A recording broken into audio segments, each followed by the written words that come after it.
Hello, my name's Megan Schmidt, and today I'd like to share with you a research proposal on the study of binge eating behaviors in first-year undergraduate students across the United States.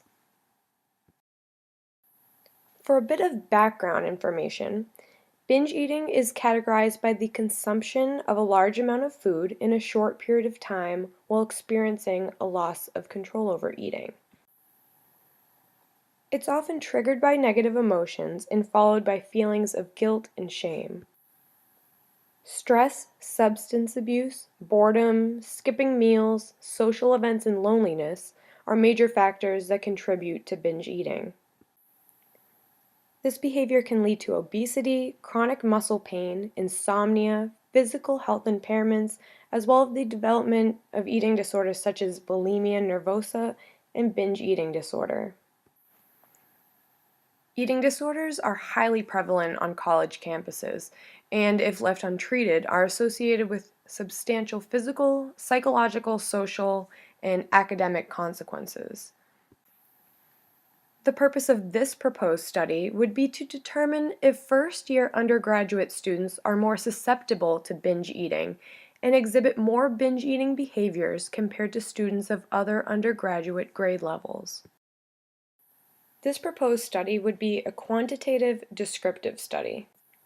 Our research question is, are first-year undergraduate students more susceptible to binge eating behaviors compared to students in other undergraduate grade levels?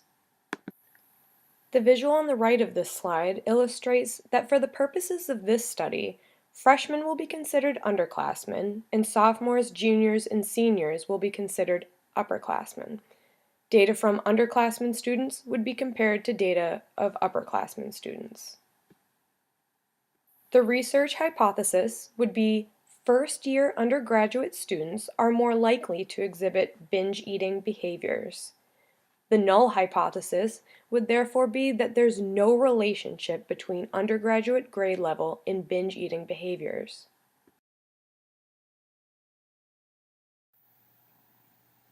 Until 2013, binge eating disorder, BED, had previously been categorized as an eating disorder not otherwise specified.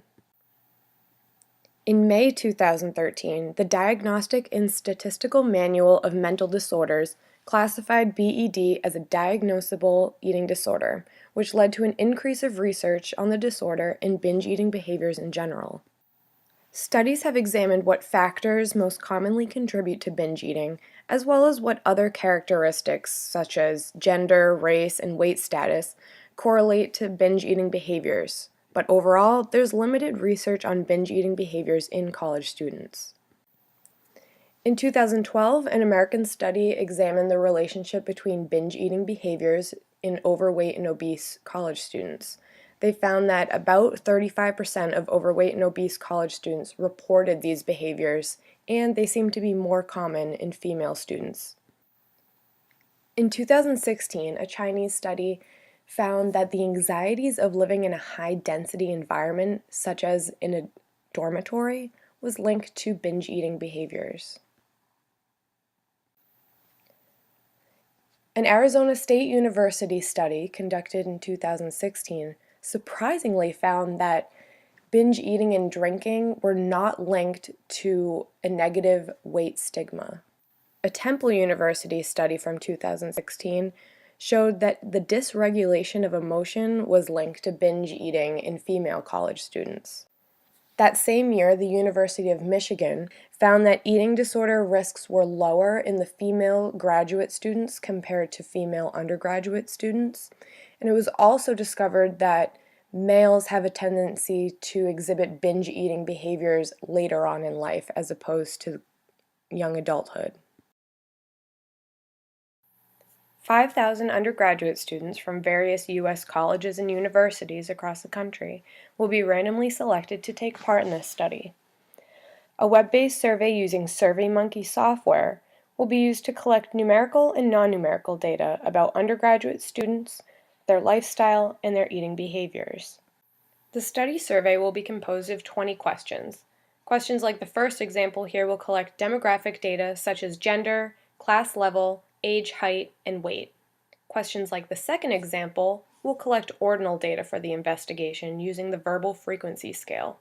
In order to maintain reliability and validity in this study, survey items will provide unequivocal data and be short, clear, and easy to understand and answer.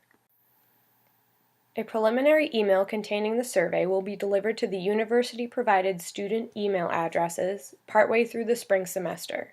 Students will be allowed 7 days to complete the survey and will receive a reminder email the day before survey completion is required. One convenience of using a web-based survey is that data becomes available as soon as a subject completes a survey, meaning that results can immediately be loaded into a database and statistical analysis can be easily facilitated.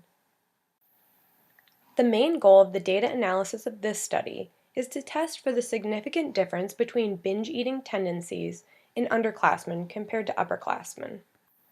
Survey data would be analyzed using a t-test in order to test the difference between the means of the two groups.